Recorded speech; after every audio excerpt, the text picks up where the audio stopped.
جزاك الله خيرا شيخ ويلكم هؤلاء الشيخ أنا gabar been badan ayaan jeclaaday ma guursan karaa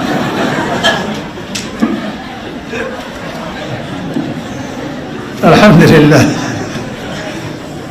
hada gabdho wax badan baa rag ka sheeganayseen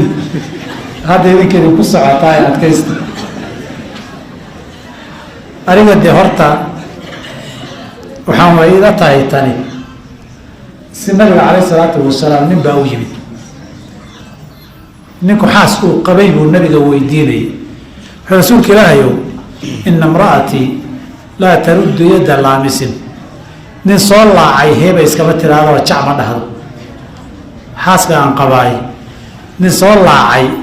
jac iskama dhahdo maxaan sameeyaa maxaa ku talin lahaydeen idinku ya nabigu wuxuu yihi marka aliqha iska fur buu yihi marka ninkii baa soo celiyey hadalo wuxuu yihi aad baan u jeclahayo inuu qalbigiga raaco ka hari waayo aan ka yaabi maxaa talaa marka iska haysu yihi marka sidaa isaga hayso halkala male markaas intii baan ku dhihi lahaa de gabadhu haddaba hadday been badan tahay iska daa diin fiican maaha qof diin fiican maaha qof been badan iska daa baan ku dhihi lahaa de hadda weliba baadan guursanay khayr allah ku siiye salaam alaikum